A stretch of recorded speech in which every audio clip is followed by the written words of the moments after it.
todos aqueles que se alimentam pela palavra de Deus têm a luz no seu entender, no seu caminhar. Vamos meditar hoje Evangelho de João, capítulo 7. Vamos pedir que Deus nos dirija, né? Ó Deus e Pai, tua palavra é luz, então que ela nos ilumine aqui hoje, nos dá o entendimento da tua palavra, em nome do Senhor Jesus. Amém. E depois disto, Jesus andava pela Galileia e já não queria andar pela Judéia, pois os judeus procuravam matá-lo. Estava próxima a festa dos judeus e dos tabernáculos. E disseram-lhe, pois, seus irmãos: saí daqui e vai para a Judéia, para que também os teus discípulos vejam as obras que fazes. Porque não há ninguém que procure ser conhecido que faça coisa alguma em oculto. Se faz essas coisas, manifesta-te ao mundo. Então, a própria família dele era contra ele. A gente vai ver isso, olha lá o 5, olha lá. Porque nem mesmo seus irmãos criam nele. Então, eles queriam forçar que Jesus viesse se mostrar. Quer dizer, eles queriam que Jesus aparecesse mais. As ideias deles, né? A ideia da carne. Era uma sugestão, uma inspiração do próprio diabo para Jesus. Mas como Jesus estava no Espírito, não deu atenção ao que eles falavam. Olha o 6. Disse-lhe, pois, Jesus: ainda não é chegado o meu tempo, mas o vosso tempo sempre está pronto. O mundo não vos pode odiar, mas ele me odeia a mim, porque dele testifico, as suas obras são más. Então, o Senhor Jesus está falando que o mundo não odiava os irmãos dele, porque depois eles vieram aceitar o Senhor Jesus. Mas aqui nesse momento, eles eram contra Jesus completamente. Era uma família voltada, né, a família que nasceu através de Maria e José, era uma família contra Jesus completamente. Então, eles eram amados pelo mundo porque eles eram do mundo, mas o mundo odiava Jesus porque Jesus não era do mundo. 8. Subi vós a esta festa. Eu não subo ainda a esta festa, porque ainda o meu tempo não está cumprido. Então, o Senhor Jesus cumpria a agenda de Deus, né? Ele cumpria toda a direção que Deus ia dando para ele. Olha o 9. E havendo-lhe dito isto, ficou na Galileia. Mas quando seus irmãos já tinham subido à festa, então subiu ele também, não manifestadamente, mas como em oculto. Ora, os judeus procuravam-no na festa e diziam: onde está ele? E havia grande murmuração entre a multidão a respeito dele. Diziam alguns: ele é bom. E outros diziam: não, antes engana o povo. Alguma diferença dos dias de hoje, principalmente com aquelas pessoas que odeiam as igrejas, e principalmente a Igreja Universal? Nenhuma diferença. No 13, todavia, ninguém falava dele abertamente, por medo dos judeus. Mas no meio da festa subiu Jesus ao templo e ensinava. E os judeus maravilhavam-se, dizendo: como sabe estas letras, não as tendo aprendido? Por quê? Eles estavam procurando Jesus onde Jesus não estava. Jesus estava no templo, é o lugar de Deus. Mas aí, olha só, eles maravilhados com o que Jesus falava. Claro, eles estavam falando com o próprio Deus. No 16, Jesus lhes respondeu e disse: a minha doutrina não é minha, mas daquele que me enviou. Se alguém quiser fazer a vontade dele, pela mesma doutrina conhecerá se ela é de Deus, ou se eu falo de mim mesmo. Então, já que eles estavam maravilhados, eles conheciam bem a palavra de Deus, mas eles conheciam a letra, não conheciam o espírito do autor da letra. No 18, quem fala de si mesmo busca sua própria glória, mas o que busca a glória daquele que o enviou, esse é verdadeiro, e não há nele injustiça. Não vos deu Moisés a lei? E nenhum de vós observa a lei? Por que procurais matar-me? A multidão respondeu e disse: tens demônio, quem procura matar-te? Respondeu Jesus e disse-lhes: fiz uma só obra, e todos vós maravilhais. pelo motivo de que Moisés vos deu a circuncisão, não que fosse de Moisés, mas dos pais, e no sábado circuncidais um homem. Se o homem recebe a circuncisão no sábado, para que a lei de Moisés não seja quebrada, indignai-vos contra mim, porque no sábado curei de todo um homem. Quer dizer, para você entender, né, que eles perseguiam Jesus porque curava no sábado. Mas ele, para cumprir a lei, se havia uma criança, eles circuncidavam no sábado. Então, qual a diferença de Jesus curar no sábado e circuncidar uma criança? Ah, é porque está cumprindo a lei, mas Jesus estava fazendo bem. Para você entender que as religiões, elas causam um embaraço na vida da pessoa. A pessoa, quando ela é religiosa, ela cria rituais. E se a pessoa não cumprir aqueles rituais, então ela fica embaraçada, ela entra em confusão, como aqueles homens estavam ali. A circuncisão é cortado a pele do prepúcio, do órgão masculino. Isso é feito normalmente no 8º dia. E aí ele continua dizendo no 24, não julgueis segundo a aparência, mas julgai segundo a reta justiça. Então alguns dos que de Jerusalém diziam, não é este o que procuram matar? Ei-lo aí, está falando abertamente e nada lhe dizem. Porventura sabem verdadeiramente os príncipes que de fato este é o Cristo? Todavia bem sabemos de onde este é, mas quando vier o Cristo, ninguém saberá de onde ele é. Clamava, pois, Jesus no templo, ensinando e dizendo, vós conheceis-me e sabeis de onde sou, e eu não vim de mim mesmo, mas aquele que me enviou é verdadeiro, o qual vós não conheceis. As pessoas estavam ali no templo, tinham pensamento de que conheciam a Deus, mas não.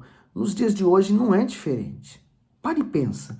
Tem tantas pessoas em igrejas, igreja A, igreja B, e fala assim, eu conheço a Deus, eu tenho tantos anos de conhecimentos bíblicos, eu sigo o evangelho há tanto tempo, mas são pessoas que no seu íntimo ainda carregam mágoa, vícios. Se ela for numa oração forte, elas passam mal. Essas pessoas ainda não estão totalmente libertas, porque elas não conhecem a Deus. Como que a gente identifica uma pessoa que não conhece a Deus? O desespero no meio das aflições. Falta esse encontro real com Deus, que vai mudar a vida dela. Olha o 29. Mas eu o conheço, porque dele sou e ele me enviou. Procuravam, pois, prendê-lo, mas ninguém lançou mão dele, porque ainda não era chegada a sua hora. Veja que o céu controla todas as coisas. Não tem como a pessoa fazer algo contra alguém se Deus não permitir. Sua vida é de Deus. Você entregou ela para o Senhor Jesus. Sua vida está na mão de Deus. Você tem o Espírito Santo. Então, tudo que acontecer com você tem a permissão de Deus. Mas está acontecendo coisas ruins, mas Deus só opera no bem? Deus também usa os momentos ruins para falar conosco. Deus também usa situações difíceis para chamar nossa atenção.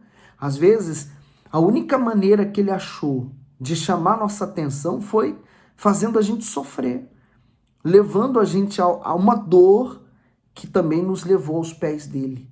Então, quando você reconhece Deus em toda a sua vida, então você tem a mão dele sobre você, a proteção dele. Você sabe que tudo vai cooperar para o bem. E aí diz aí o 31. E a multidão, e muitos da multidão creram nele e diziam, quando Cristo vier fará ainda mais sinais do que os que este tem feito? Porque elas tinham visto tantos sinais, né? 32. Os fariseus ouviram que a multidão murmurava dele estas coisas. E os fariseus e os principais sacerdotes mandaram servidores para o prenderem.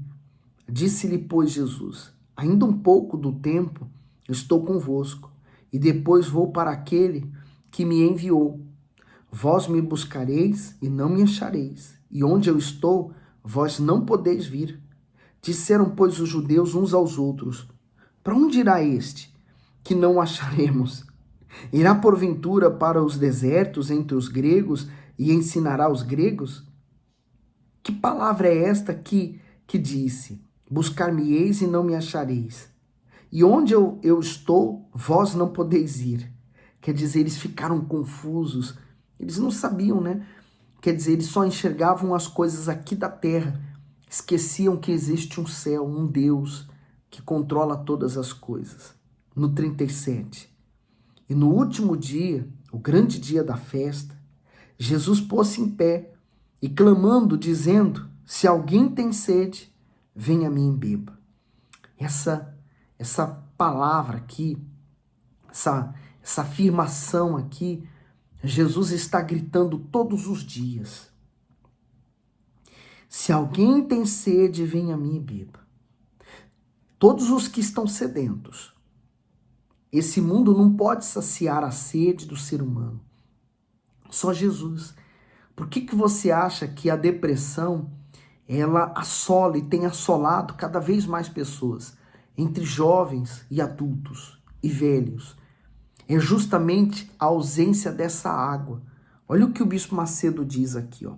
Venha a mim, cumprindo o cronograma do Altíssimo no último e mais importante dia da festa, o Senhor Jesus se levantou no meio da multidão e fez a mais excelente convite. Se alguém tem sede, venha a mim e beba. Ele usou este exemplo para ilustrar que, assim como a sede natural é angustiante, viver em sequidão espiritual é pior ainda. Mas, infelizmente, o convite de ir até o Senhor para ter a alma saciada não é aceito por todos, pois a maioria das pessoas não tem esse desejo e não se preocupa com a eternidade. Aqueles, porém, que além de terem consciência dos seus pecados, anseiam por perdão e têm sede da salvação, serão saciados ao beberem pela fé da fonte do Senhor Jesus. E aí o 38. Quem crê em mim, como diz a Escritura, rios de águas vivas, rio de água viva correrão do seu ventre. Você tem que imaginar uma coisa. Em Israel, não tem fontes de água para todos os lados. Não há rios. Então a água é muito escassa. É pouca água. Então, se há uma fonte, ela é super valorizada. Porque dali você pode tirar água potável. Normalmente a água em Israel, ela não é muito boa, né? Ela é um pouco salgada. Então, ela tem que ser tratada. Então, quando o Senhor Jesus diz que vão correr rios de água viva dentro da pessoa, as pessoas entendiam aquilo como uma maravilha. Hoje não, hoje você vai na casa de banho, você abre a torneira, tem água. Você vai na cozinha, tem água na cozinha. Então, hoje em dia, você talvez não perceba a dimensão do que Jesus está falando, mas eu estou tentando transportar você para aquele dia. Então, Jesus estava falando que a pessoa teria uma fonte dentro dela. Seria uma coisa tão boa, tão gloriosa, que ela teria a eternidade morando dentro dela aqui na terra. O Bispo Macedo diz assim: rios de água viva. A festa do tabernáculo celebrava os 40 anos de perseguição da nação de Israel no deserto, onde jamais deixou de ser sustentada e protegida por Deus. Mas é muito forte, né? Sabe por quê? Porque aqueles 40 anos foi Deus quem sustentou o povo. E hoje, se você é povo de Deus, ele vai te sustentar também. Ah, é pandemia, está em crise, Deus vai te sustentar, creia. Para relembrar esse período durante os dias da festa, o povo habitava em tendas e fazia rituais como tirar água do tanque de Siloé para as ofertas de libação. Além disso, um sacerdote se encarregava de encher um jarro de ouro com a água do tanque. Em seguida, ele era acompanhado por uma multidão festiva até chegar ao templo, onde derramava água sobre a base do altar. Essa água representava a água da rocha no deserto e também as fontes da salvação, que seriam oferecidas pelo Messias. Aproveitando esta festa, o Senhor Jesus anunciou que todos os que crerem em sua palavra fluirão rios do seu interior, ou seja, terão vida plena nele. Mas para isso é necessário crer de acordo com o que está escrito na Escritura e não segundo as próprias opiniões. Embora o povo, na dependência do templo, não compreendesse, o próprio Messias fluía rio de salvação na presença de todos. Então, há uma maneira certa de se crer na palavra, conforme aquilo que está escrito no 39. E isto disse ele do Espírito, que havia de receber os que nele crescem, porque o Espírito Santo ainda não fora dado, por ainda Jesus não ter sido glorificado. Mas agora nós temos acesso ao Espírito Santo. Nós vivemos na era do Espírito Santo.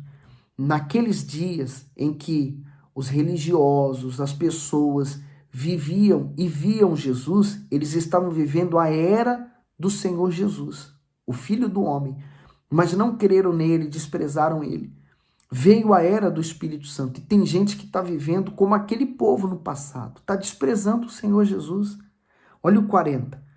Então muitos da multidão, ouvindo essa palavra, diziam: verdadeiramente, este é o profeta. Outros diziam: este é o Cristo. Mas diziam outros: vem, pois, o Cristo da Galileia? Não diz a Escritura que o Cristo vem da descendência de Davi de Belém, da aldeia de onde era Davi? Assim, entre o povo havia dissensão por causa dele. Quer dizer, eles nem entendiam que Jesus não veio de Nazaré, ele veio de Belém, ele morou em Nazaré. Por isso que depois criou-se aquela crença, né? Jesus de Nazaré, mas ele nasceu em Belém. Assim, entre o povo havia, no 43, havia dissensão por causa dele. E alguns deles queriam prendê-lo, mas ninguém lançou mão dele. E os servidores foram ter com os principais sacerdotes e fariseus, e eles lhe perguntaram: por que não o trouxestes? Responderam os servidores: nunca homem algum falou assim como este homem. Os homens, os soldados do templo, saíram para prender Jesus, mas não foram capazes. Porque aquelas palavras que Jesus falou entrou lá dentro deles, fez com que houvesse dentro deles uma explosão, uma água que jorrou. Eles não foram capazes de prender Jesus. No 47, responderam-lhes, pois os fariseus: também vós foste enganados? Creu nele, porventura, algum dos principais ou dos fariseus? Mas essa multidão que não sabe a lei é maldita.